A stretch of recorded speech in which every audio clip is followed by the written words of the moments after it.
him.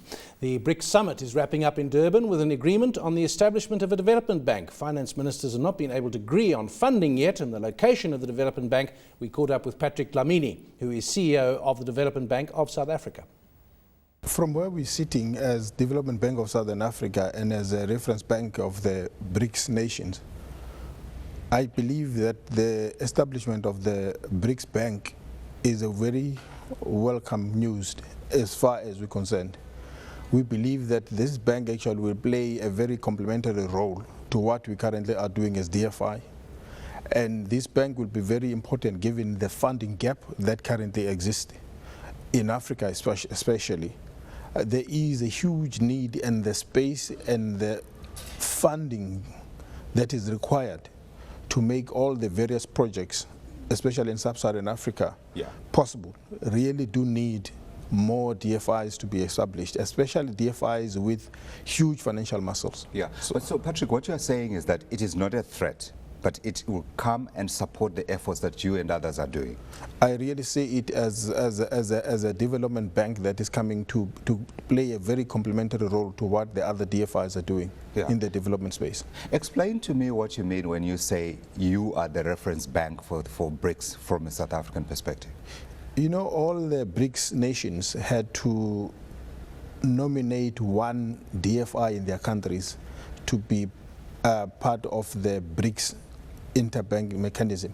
Right. So DBSA from South Africa became that reference bank as CDB, the Chinese Development Bank, was for China. Right. And Bendes in Brazil, Vinesh Economic Bank from Russia, and Exim Bank from India.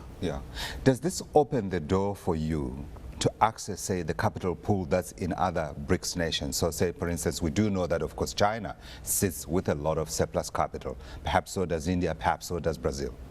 It opens a huge possibility, but we will have to work very hard to get these guys to come and working with us. But it gives us a good platform because we have already existing relationship with the other Brics banks, the referent banks of Brics.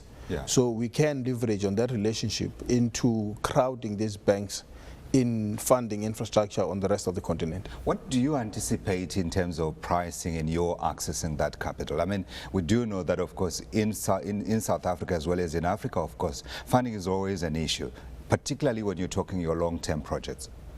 That's why, actually, in terms of the long-term projects, you need DFIs. That is a space that is increasingly becoming an exclusive space for the development finance institutions, because with the introduction of the Basel III, it limits the ability of the commercial banks to play in long-term funding.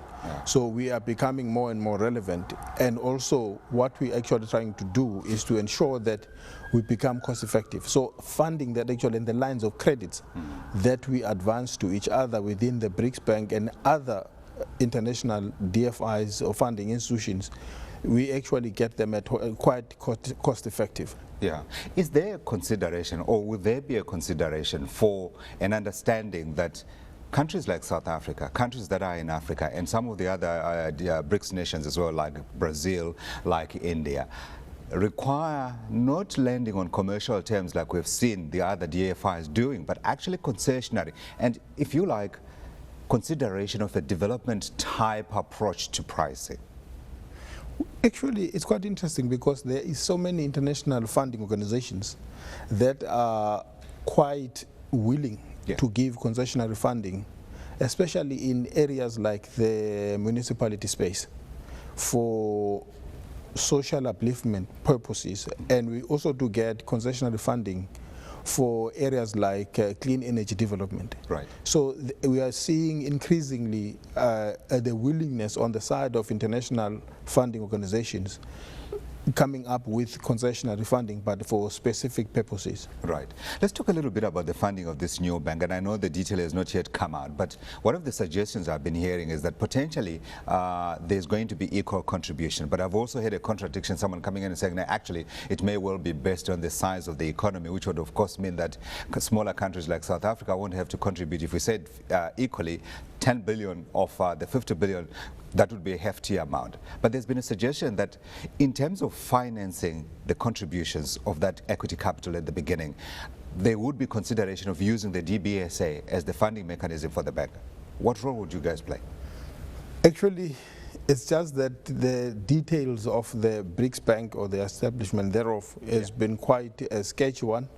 That information is sitting very largely with the ministers of finance and I guess the head of states as well of the Brics nation. So at this point in time, I think I will be guessing if I were to speak on the specifics of the Brics Bank. I hope to bring you back and we can talk about those specifics when the time comes. But before we go, I want us to discuss the role that development finance institutions like yours are playing in Africa and just how big that opportunity is in Africa. There is a huge opportunity on the continent, especially sub-Saharan Africa. We're seeing an amazing growth rate. In the next 10 years, in the fastest growing economies in the world, the top 10, 7 of them actually are in sub-Saharan Africa, which then tells you that the sub-Saharan Africa as a region is now taking off in a big way. It is becoming one of the exciting areas of opportunities. And these economies are really becoming the economies of the future. And as a result, and as a DFI, we really are quite excited about the funding requirements that we're seeing coming up. And the concern is that we might not actually have sufficient funding resources to be able to deal with all the requirements.